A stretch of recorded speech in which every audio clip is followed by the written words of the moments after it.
સાથીઓ, જ્યાં ફેક્ટરી લાગે છે, કારખાના ઉભા થાય એટલે એની બાજુ બધી ઇકોસિસ્ટમ આવી જાય.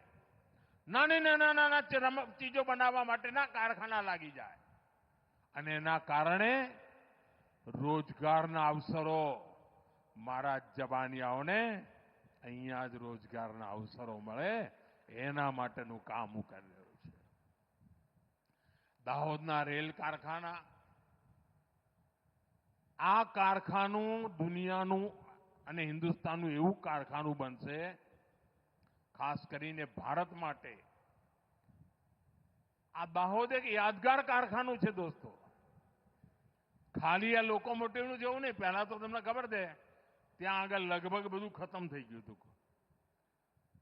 બધા તાળા વાગી ગયા હતા, લોકોએ ખાલી કહીને જતા રહ્યા હતા.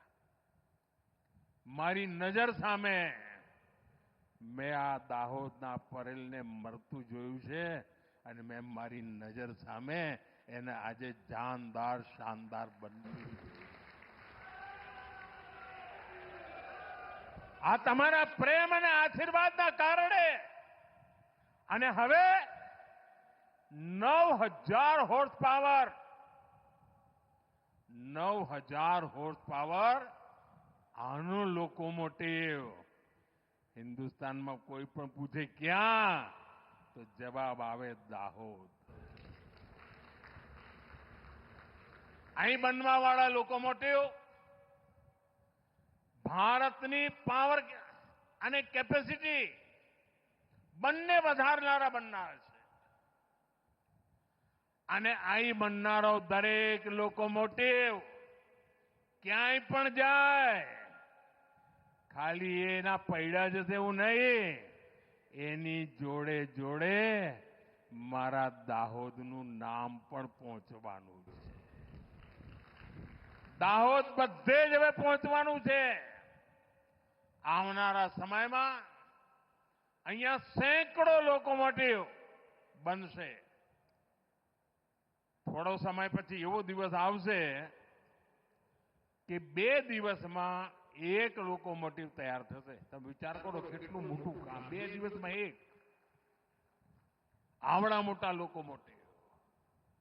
અને આ બધાના કારણે અહીંના સ્થાનિક મારા ભાઈ બહેનોને, મારા નવજવાનિયાઓને મોટી સંખ્યામાં રોજગાર મળશે.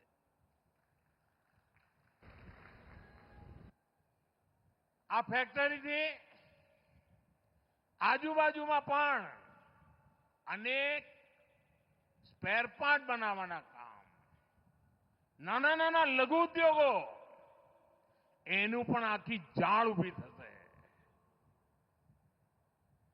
ફેક્ટરીમાં તો રોજગાર મળે જ, પણ સાથે સાથે આ નાના મોટા જે કામો શરૂ થશે, લઘુ ઉદ્યોગો શરૂ થશે, એના કારણે પણ ખૂબ રોજગાર મળવાના છે. અમારા ખેડૂત ભાઈ બહેનો હોય, અમારા પશુપાલકો હોય, અમારા નાના દુકાનદાર હોય, અમારા મજદૂર ભાઈ બહેનો હોય, સમાજના દરેક વર્ગને આના કારણે ખૂબ મોટો લાભ થવાનો છે.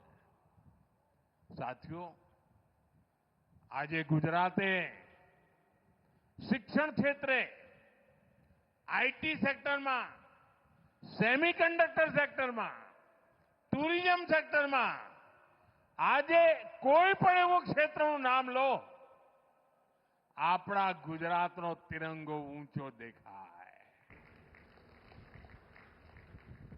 હજારો કરોડ રૂપિયાના નિવેશ એનાથી જ આજે ગુજરાતમાં સેમિકન્ડક્ટરના પ્લાન્ટ બની રહ્યા છે.